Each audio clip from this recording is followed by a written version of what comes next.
सबसे पहले शो की शुरुआत कर लेते हैं एशियाई बाजारों से। और इस वक्त अगर हम देखें तो एशियाई बाजारों की शुरुआत मजबूती के साथ हो रही है। एक्सजेएक्स निफ्टी करीब 50 अंक ऊपर इस वक्त दिखाई दे रहा है। हांगकांग के बाजार देखिए करीब 206 अंक ऊपर है। और इसके अलावा जापान के बाजार, कॉस्पी के बाजार भी अच्छी मजबूती के साथ यहाँ पर शुरुआत होते हुए दिखाई दे रही है। अगर ग्लोबल सेटअप की बात करें तो वो भी ठीक ठाक ही है। कल हमने वीकनेस जरूर देखी थी अमेरिकी बाजारों में, लेकिन फिर निचले स्तर से संभलते हुए भी नजर आए। कल काफी सारे आंकड़े भी आए हैं, हम आपके सामने एक एक करके रखते हैं। सबसे पहले तो Saint Louis Federal Reserve president James Bullard ने कहा है कि ब्याज दरों में जो बढ़त का दौर है वो आगे भी जारी रहने वाला है और ब्याज दर जो है फेड रेट्स वो 5 से लेकर 7% के आसपास ही देखने को मिलेगी, जो कि अनुमान से ज्यादा है। अब ये जो बयान है उसके चलते हमने देखा कि बाजारों का सेंटिमेंट भी थोड़ा खराब हुआ और बॉन्ड यील्ड्स में भी हमने देखा कि तेजी आई। उसके चलते सोने में भी नरमी देखने को मिली है। तो ये कुछ डेवलपमेंट हुए हैं। इसके अलावा अनएम्प्लॉयमेंट क्लेम जो है ये आंकड़ा भी 2.25 लाख से घटकर 2.22 लाख आया, जो कि अनुमान के मुताबिक था। लेकिन कहीं ना कहीं ये आंकड़ा भी जो ब्याज दरों से जुड़े बयान है उसको सपोर्ट करते हुए नजर आया। और हाउसिंग मार्केट की हालत खराबी है। अगर 1981 से बात करें तो यूएस में जो मॉर्टगेज रेट है वो अपने ऊपरी स्तर पे पहुंच चुके हैं, तो यहाँ पर कंसर्न अभी भी बना हुआ है। इसके अलावा यूरोप बाजार में देखेंगे तो यहाँ पर भी कुछ डेवलपमेंट हुए हैं। कमजोरी दिखी है। कैक इंडेक्स में काफी बड़ी गिरावट कल हमने देखा।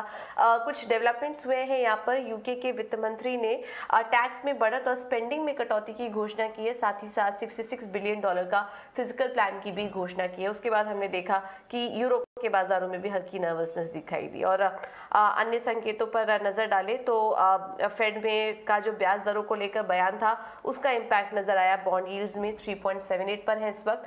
डॉलर इंडेक्स देखेंगे तो यहाँ पर हल्की तेजी आई है और उसके चलते सोने में गिरावट और कच्चे तेल में भी गिरावट आई है। चीन में भी डिमांड में कमी है इस वक्त और जो बयान आ रहे हैं फेड रेट हाइक को लेकर उसकी वजह से हमने देखा कि कच्चे तेल में भी हल्की गिरावट यहाँ पर देखने को मिली। 90 के स्तर के आसपास इस वक्त कच्चे तेल के लेवल्स दिखाई दे रहे हैं।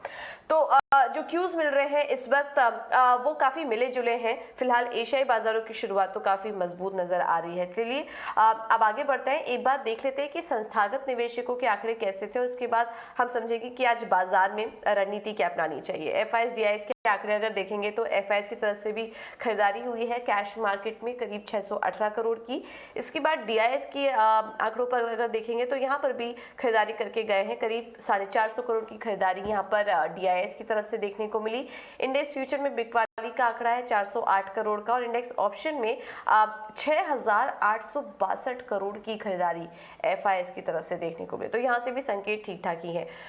लेकिन चलिए आज बाजार पर रणनीति क्या बनानी चाहिए एक बार ये भी समझ लेते हैं। और हमारे साथ investforedu.com से आदित्य अग्रवाल जुड़ चुके हैं। Aditya, thank you so much इतना स्वदेश को समय देने के लिए। क्यूज को देखते हुए आज भारतीय बाजारों की चाल आपको कैसी दिखाई दे रही है? हफ्ते का आखिरी कारोबारी सत्र भी है, क्या करना चाहिए निफ्टी और बैंक निफ्टी में?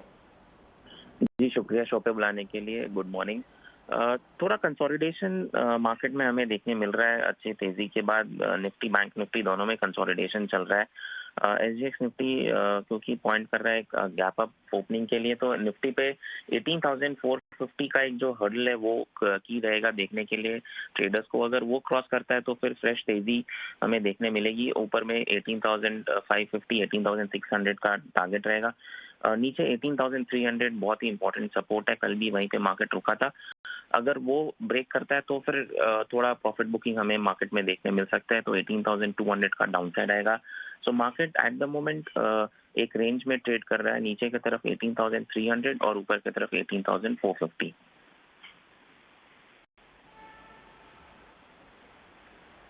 ऑलराइट, तो ये तो थे निफ्टी पे आपको रणनीति सुझाव दी गई। इसके अलावा किन शेयरों में आज ट्रेड करें आदित्य? जी बिल्कुल। बैंकिंग एक ऐसा सेक्टर है जहाँ पे मोमेंटम कंटिन्यू हो रहा है। कल भी कहीं ना कहीं बैंक की निफ्टी जो थी वो मार्केट में एक मोमेंटम पिकअप लास्ट की तरफ उसमें देखने मिला था। तो आईसीआईसीआई बैंक एक स्टॉक है जो काफी अच्छा लग रहा है। एक अच्छे मूव के बाद कंसोलिडेशन हुआ था और अब ब्रेकआउट की तरफ वापस उसकी चाल बन रही है। तो आईसीआईसीआई बैंक खरीदारी करने का देख सकते हैं। ऊपर में टारगेट रहेगा 950 का, नीचे में स्टॉप लॉस लगा है 905 का। क्योंकि मार्केट वॉलेटाइल है और ट्रेंड इनडिसाइसिव है एट द मोमेंट, तो एक शॉर्ट कॉल भी देना चाहूँगा मैं। आरती इंडस्ट्रीज स्टॉक काफ़ी वीक हो रहा है, एक चैनल से ब्रेकडाउन कर चुका है स्टॉक, तो वीकनेस कहीं ना कहीं कंटिन्यू होना चाहिए। नीचे शॉर्ट करके चले स्टॉक को, नीचे टारगेट 630 का रहेगा, ऊपर में स्टॉप लॉस 670 का लगा है।